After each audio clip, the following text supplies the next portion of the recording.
What if aliens don't fly across space at all? What if they pinch and zoom it like a map? Not faster engines, not bigger fuel tanks, but a way of treating distance as something editable. That sounds like magic until you remember the strangest thing Einstein gave us. Space is not a rigid container. Space has geometry, and geometry decides what far away means.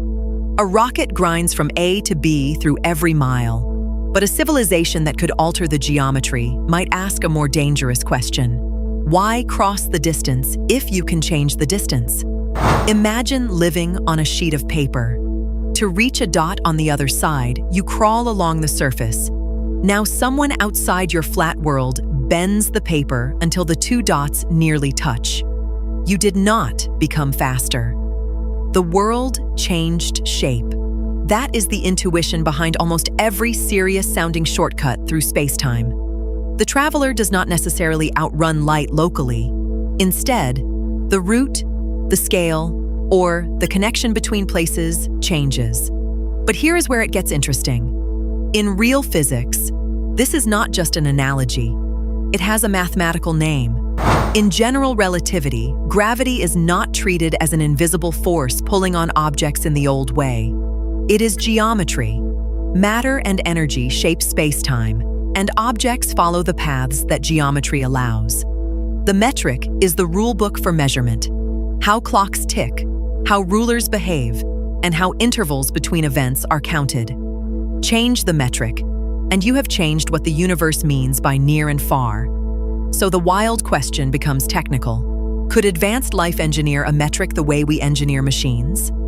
Physics immediately answers, maybe on paper, but please bring impossible amounts of energy. The most famous version is the Alcubierre warp drive. In 1994, physicist Miguel Alcubierre proposed a solution to Einstein's field equations, where space contracts in front of a craft and expands behind it. The ship sits inside a local bubble, not blasting through the universe like a bullet. From the inside, the region could remain locally flat, which is why these scenarios are often described as avoiding the usual time dilation of near-light speed travel. From the outside, the bubble could appear to cover distance faster than light. And that sentence is exactly where the universe starts asking for payment. The classic Alcubierre idea requires exotic matter with negative energy density to stabilize the bubble, not expensive energy. Stranger than that, energy arranged in a way we do not know how to command at spaceship scale. Estimates have been described as immense, potentially comparable to the mass energy of Jupiter. That is not a fuel bill. That is a cosmic objection. And even if you solved it, faster-than-light travel threatens causality, because in relativity, superluminal travel can open the door to time-order paradoxes. But the story does not end with a red stamp that says impossible. Researchers have not stopped poking the monster. In 2021, Alexei Bobrik and Gianni Martira introduced a warp drive model that still required significant energy, but did not require negative energy densities in the same way. That matters because it shows warp drive is not one single gadget. It is a family of possible metrics, most of them probably useless as technology, but useful as questions. What shapes of space-time are allowed? Which ones are forbidden? Which ones only look forbidden because our engineering is childish? And here is the next door. Maybe space is not merely bent. Maybe it is connected differently. Wormholes are the classic bridge idea.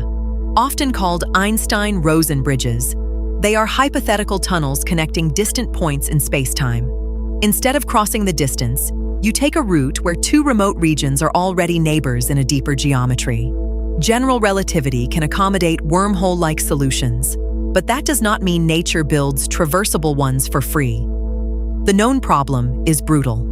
A usable wormhole wants to collapse unless something counteracts gravity. Once again, the proposed stabilizer is exotic matter with negative energy. Physics loves repeating the same joke until we learn humility. A wormhole is not useful just because a mathematical tunnel exists. It must be traversable. It has to stay open long enough, avoid crushing anything inside, and connect places in a way that does not turn navigation into catastrophe. The energy densities required to hold one open are beyond our current capabilities. That phrase, beyond our capabilities, is doing a lot of work. It does not mean tomorrow's engineers need a better wrench. It means the material conditions the geometry appears to demand are not materials we can currently make. But if distance can be edited by connection, maybe it can also be edited by dimension. String theory famously allows for additional spatial dimensions beyond the familiar three. We do not have experimental evidence that advanced beings can manipulate them, or that they offer convenient shortcuts. But as a concept, extra dimensions sharpen the pinch and zoom metaphor. A creature stuck on a surface sees only surface distance. A creature with access to another direction may find routes the surface creature cannot even describe. The key word is may. This is not a travel brochure for aliens. It is a reminder that our intuition about distance is built from the dimensions our bodies evolved to notice. Now take the metaphor literally, but cautiously. When you pinch a map, the city does not move. The scale changes. In geometry, scale is not a decoration. It is part of how distance is represented. Speculative ideas around conformal transformations and deeper structure ask whether the apparent size of intervals could be altered without simply accelerating a ship. This is much less a working proposal than an intuition pump, but it reframes the alien question beautifully. Maybe advanced life does not ask, how do we push harder? Maybe it asks, which layer of the map are we allowed to resize? Eric Weinstein has used a playful framing, boom, vroom, zoom. Boom is brute force, vroom is propulsion, and zoom points towards something stranger, where movement, computation, and communication are bundled with geometry itself. We do not need to turn that into doctrine. It is useful as a provocation. Our civilization thinks in engines because engines built our modern world. An older civilization might think in metrics, links, and scale. If this kind of question is why you clicked, subscribe for more physics that keeps the wonder and the caveats in the same sentence. Because the caveats are where the real story lives. So what do we actually have? We have equations, not starships. We have theoretical models, not machines. Warp drives and stable wormholes remain beyond our current technological and material capabilities. Extra dimensions remain speculative and lack experimental evidence as a travel method. That does not make the ideas worthless. Good physics often uses impossible thought experiments to map the boundaries of what reality permits. The danger is confusing a permitted equation with a buildable device. The delight is that sometimes exploring the impossible teaches us what the possible really means. If aliens were doing this, would we know? Maybe not. A rocket leaves a trail we can imagine: heat, exhaust, motion. A geometry editing technology might not look like travel at all to us, or it might be impossible to hide. We do not know enough to make a confident claim, and that is the honest answer. The stronger point is philosophical. We tend to search for upgraded versions of ourselves, faster ships, louder signals, bigger machines. But a truly advanced civilization may not be an extreme version of our habits. It may be using categories we do not yet possess. The weirdest part is that these ideas try to dodge one limit while crashing into another. Locally, relativity still says light is the speed limit. In many warp scenarios, the ship is not locally outracing a beam of light beside it. The geometry is doing the suspicious part.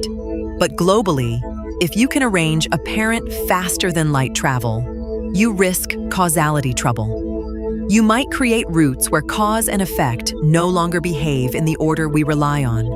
This is why physicists are not just being killjoys. They are protecting the grammar of reality. Here is the awe hiding under the math. Distance feels absolute because our lives are built at human scale. The star is far, the journey is long, the rocket must be faster. But relativity already taught us that distance and time are woven into a structure, not painted onto a backdrop. If that structure has deeper layers, then our idea of travel may be provincial. We may be like map readers arguing over the fastest road, unaware that the map itself can fold, link, or change scale. So maybe the future of interstellar life is not a rocket getting faster and faster until the stars finally surrender. Maybe it is a shift in what travel means. Warp metrics try to change the measurement of distance. Wormholes try to change which places are connected. Extra dimensions ask whether there are routes outside our normal map. Pinch and zoom thinking asks whether scale itself is part of the technology. None of this is proven.